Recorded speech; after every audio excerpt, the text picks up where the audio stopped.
சுற்றியுள்ள பகுதிகளிலிருந்து மக்கள் எருசலேம் தேவாலயம் நோக்கி சென்று கொண்டிருக்கிறார்கள். 30 கிலோமீட்டர் தூரத்திற்கு உட்பட்ட ஒவ்வொரு யூத ஆணும் இவ்விழாவிற்கு வர வேண்டும். இது யூத சட்டம். பாலஸ்தீன யூதர்கள் மட்டுமல்ல, உலகத்தின் எல்லா பகுதிகளிலிருந்தும் யூதர்கள் தங்கள் தேசிய விழாவை கொண்டாட கூடினார்கள். பல்வேறு எதிர்பார்ப்புகளோடு மக்கள் கூடிக்கொண்டிருக்க இயேசுவும் எருசலேமுக்கு பயணிக்கிறார். ஆண்டாண்டுகளாக அந்நிய நாட்டில் அரசர்களுக்கு அடிமைப்பட்டு கிடந்த மக்கள் தங்கள் பாவத்திலிருந்தும் அடிமை வாழ்விலிருந்தும் மீட்டு போகிற ஆண்டவரை பார்த்து ஒளிவைகளை கையில் ஏந்தி, தாவீதின் மகனை, ஆண்டவரை எங்களை மீட்டருளும், ஆண்டவரை வெற்றிதாரும் என்று ஆரவாரம் முழங்க வெற்றி ஆர்ப்பரிப்போடு எருசலேம் நுழைந்ததை இன்று நாம் கொண்டாடுகிறோம். இதையே கிபி 5ஆம் நூற்றாண்டில் எருசலேமில் வாழ்ந்த கிறிஸ்தவர்கள் அனைவரும் நண்பர்கள் வேளையில் ஒளிவு மலையில் கூடி ஜெபித்த பிறகு மலையில் ஒளிவு கிளைகளையும் வேறு சில மரங்களின் கிளைகளையும் கையில் ஏந்தி பவனியாக எருசலேம் ஆலயத்திற்கு செல்வதை வழக்கமாக கொண்டிருந்தார்கள். இது 8ஆம் நூற்றாண்டிலிருந்து குருத்து நாளிலாக குருத்தோலைகளையும் ஒளிவு கிளைகளையும் புனிதப்படுத்தும் சடங்குகளாக மாறின. இதோ அருள்பணியாளர் இயேசுவின் அரசாட்சியை வெளிப்படுத்தும் மன்னருக்குரிய சிவப்பு நிற திருவுடைகளை அணிந்து கொண்டு பீடச்சேருடன் கவனி வருகிறார். இயேசுவின் எருசலேம் புனித பயணத்திற்கு 40 நாட்களாக ஜெபத்திலும் தவத்திலும் தானத்திலும் தயாரித்ததால் நம்பிக்கையோடும் உற்சாகத்தோடும் இயேசுவை வரவேற்ற மக்கள் கூட்டத்தோடு மனதளவில் இணைந்து குருத்தோலைகளை கையில் ஏந்தி பக்தியுடன் இன்றைய திருவழிபாட்டில் பங்கேற்போம். பாடக்குழுவினர் தாவீதின் மகன் ஓசனா என்னும் பாடல் பாடுகின்றனர்.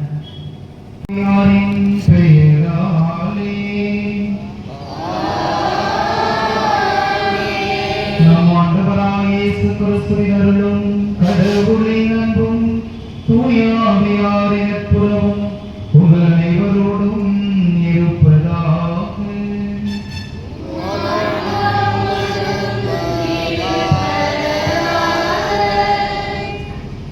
அன்புமிக்க சகோதர சகோதரிகளே, தவக்கால தொடக்கத்திலிருந்தே தவ முயற்சிகளாலும் பிறநன்பு பணிகளாலும் நம் இதயங்களை தயாரித்த பின் இன்று நாம் ஒன்று கூடுகிறோம். இதனால் நம் ஆண்டவருடைய பாஸ்கா மறை நிகழ்வை, அதாவது ஆண்டவருடைய திருப்பாடுகளையும் உயிர்ப்பையும் உலகளாகிய திரு அவையோடு சேர்ந்து அறிவிக்கின்றோம். இப்பாஸ்கா மறை நிகழ்வை நிறைவேற்றவே அவர் தம் நகரான எருசலேமுக்குள் நுழைந்தார். எனவே மீட்பளிக்கும் இந்த நுழைவை நாம் முழு நம்பிக்கையுடனும் இறை பற்றுடனும் நினைவில் கொண்டு ஆண்டவரை பின் செல்வோம். அவருடைய அருளினால் சிலுவையின் பங்கேற்பாளர்களாக மாறி அவருடைய உயிர்ப்பிலும் வாழ்விலும் நாம் பங்கு பெறுவோமாக. மன்றாடுவோமாக. என்றென்றும் இறைவனாம் இறைவா, இக்குருத்தோலைகளை உமது ஆசியால் புனிதப்படுத்தி அருளும். அதனால் கிறிஸ்து அரசரை அக்களிப்புடன் பின்பற்றும் நாங்கள் அவர் வழியாக நிலையான எருசலேமுக்குள் வந்து சேர ஆற்றல் பெறுவோமாக.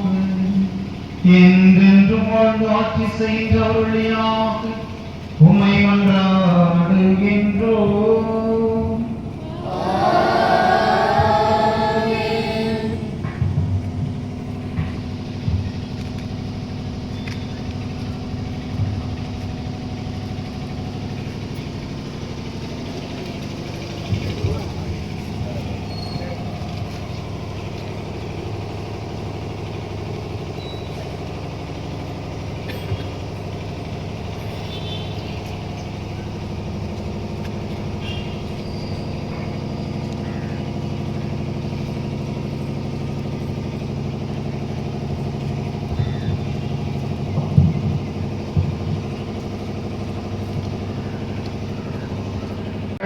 மலை அருகில் உள்ள பெத்பகு பெத்தானியா என்ற ஊர்களை அவர் நெருங்கி வந்தபோது 2 சீடர்களை அனுப்பினார்.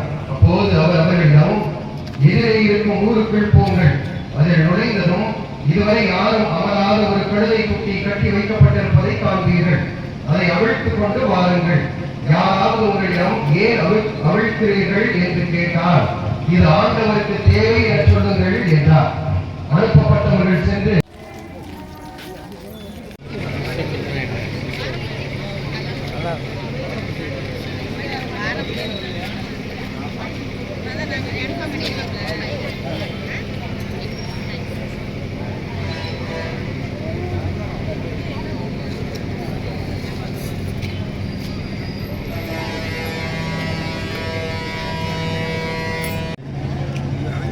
எடுக்கையில தெரியாதா? அதான் பார்ப்போம். இப்போ திருப்பி திரும்பியில் தெரியும்.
அதை அவிழ்த்துக் கொண்டிருந்த போது கழுதையின் உரிமையாளர்கள் கழுதையை ஏன் அவிழ்க்கிறீர்கள் என்று அவர்களிடம் கேட்டார்கள். அதற்கு அவர்கள் இது ஆண்டவருக்கு தேவை என்றார்கள். பின்பு அதை இயேசுவிடம் ஓட்டி வந்தார்கள். அக்கழுதையின் மேல் தங்கள் மேலுடைகளை போட்டு இயேசுவை அதன் மேல் ஏற செய்தார்கள். அவர் போய்க் கொண்டிருந்த போது அவர்கள் தங்கள் மேல் வணக்கம் புகை உமக்கு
சீடர்கள் பாஸ்கா விருந்துக்கு ஏற்பாடு செய்தவை நேரமானதும் இயேசு திருத்துதரோடு மத்தியில் அமர்ந்தார். அப்போது